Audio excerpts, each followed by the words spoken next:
Even I only found out about this quite recently. In this new episode, I talked about rare sleep tools that I use in my own practices. Spoiler alert, it's not melatonin and it's not magnesium. This episode is very important for those who want to improve their sleep stages, especially the deep phase, when the brain and body recover the most. Much of what I've shared are my own personal secrets that I use myself. In today's world, where stress and constant pressure on our brains make sleep especially valuable. And yes, many people complain about smartwatches, bands, and rings, but they actually show an incredible amount of info about our sleep stages. For example, after wearing a smart ring for a few weeks, I noticed how much the quality of deep sleep drops when I stay up late in front of a screen. This gave me an understanding of how I can fix my habits and which supplements I actually need. The new episode is full of little-known nutraceuticals and strategies that help the brain and body get the most effective sleep possible. I also shared one super unexpected supplement in this episode that almost no one associates with sleep.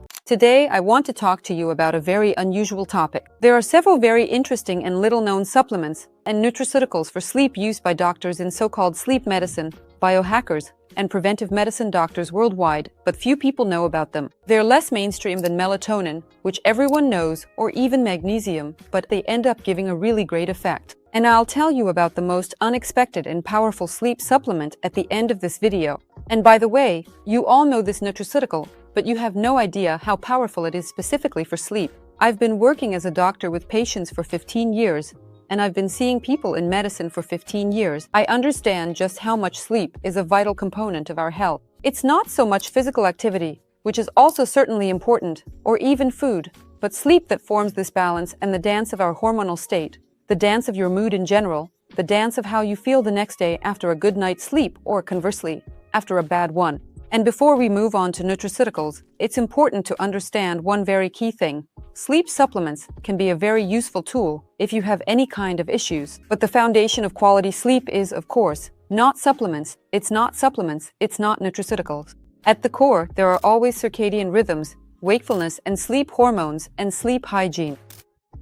That is, how you sleep, in what way, specifically sleep hygiene, and the right habits that help the body establish a natural recovery routine. By the way, as a doctor of anti-aging preventive medicine, I've dedicated many years to researching this issue. Why everyone says that you need to sleep, that sleep is healthy, and that the more you sleep, the better. That there are early birds and that there are night owls. And I've studied this question for many years. I understand how much healthy sleep regulates not only biochemical processes in our body, but also hormonal, behavioral, and mood-related ones, and even the functioning of the gastrointestinal tract. That's a separate topic for discussion.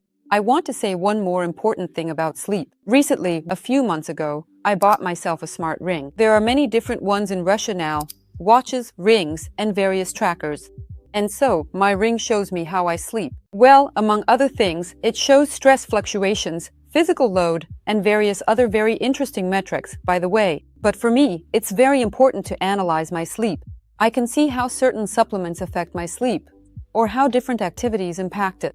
And it's very important to realize that we can create a great, high-quality sleep for ourselves with our own hands, after which we'll wake up feeling fresh and rested. Or in the evening, for example, by scrolling through reels on our phones, we can completely ruin it, erase an important sleep phase, and wake up feeling exhausted and so on.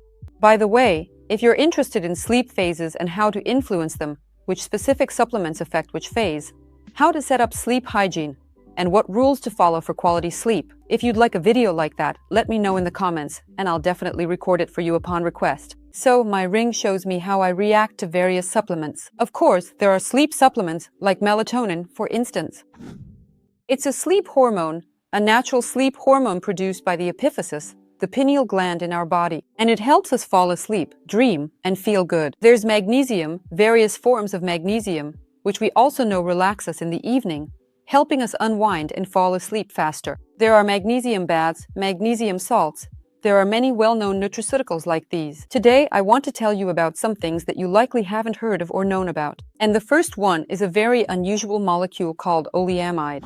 Oleamide, this molecule is produced by the brain on its own when we are awake. Oleamide is found in nutraceuticals. Not many people talk about it, but it's very effective. What does it do? How does it work? It activates sleep receptors called CB1. It's part of the cannabinoid system. It strengthens the sleep signal and drastically reduces the time it takes to fall asleep. By the way, the ring also provides information about sleep onset time. It turns out this is a very important indicator. The shorter it is, the better. And interestingly, oleamide levels rise as sleepiness accumulates. The second very unusual and interesting non-protein amino acid is taurine. It's a non-protein amino acid for the nervous system. What does taurine do? It reduces neuronal excitation, improves sleep quality, and can enhance the deep sleep phase if taken correctly before bed. Specifically deep sleep, that deep phase of sleep when your organism, your body, rests and truly recovers.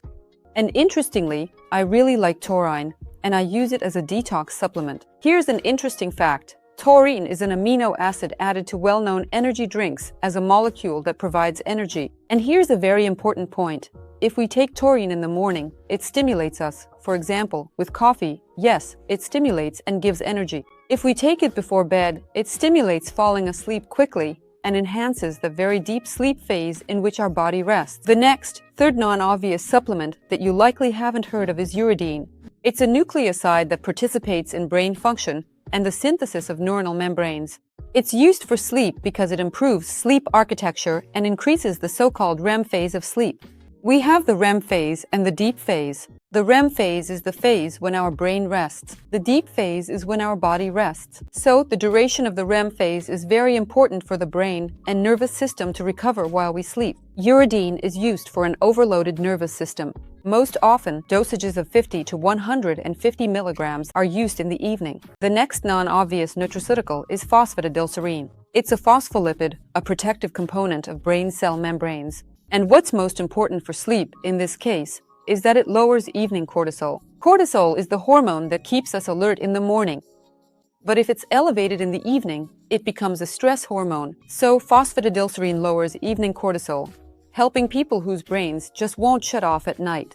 These are the overthinkers, the multitaskers, the high-functioning types. I really love this supplement. And it's also great for improving recovery after a stressful day. Usually, you take 100, 200, or 300 milligrams in the evening. A very interesting combo for so-called smart sleep is phosphatidylserine, which lowers cortisol.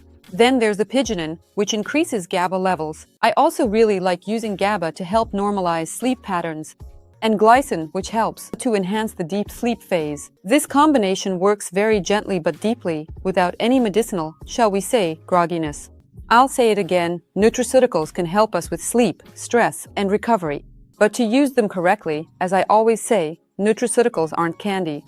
They're not just harmless little treats. It's vital to understand how the body is built and how its systems function together as a whole. True nutrition isn't just about supplements and vitamins. It's about a systemic understanding of how the body works, how vitamins and hormones interact, how diet affects it all, and where the gut fits in.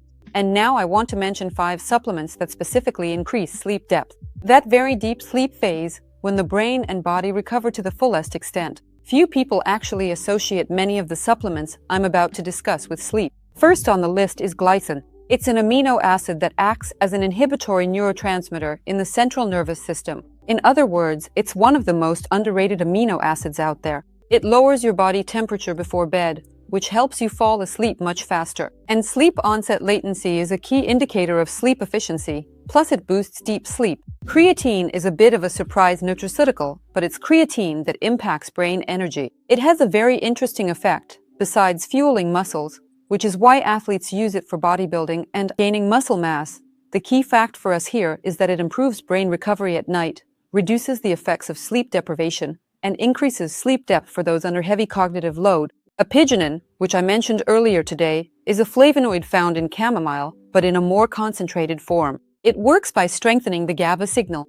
Everyone knows what GABA is. The nutraceutical GABA is a very well-known supplement for sleep and for restoring cognitive functions. Apigenin, it reduces nighttime awakenings and makes sleep more stable and much deeper. I already talked about magnesium today, and how it's actually quite common for many people to use it to improve their sleep. But there's one form of magnesium L-threonate, a special form of magnesium that specifically affects sleep quality. And this molecule passes into the brain very well, improving neuroplasticity, reducing nighttime awakenings, and specifically increasing the quality of deep sleep. Why do I keep talking about deep sleep? For people who work a lot and think a lot, it usually only lasts a very short time, maybe 30 to 40 minutes. In reality, deep sleep should be an hour to an hour and a half at least. That's exactly when our bodies and our brains recover. A very powerful combination for improving the deep sleep phase, for improving deep sleep, is 3 grams of glycine, magnesium L-threonate, and epigenin.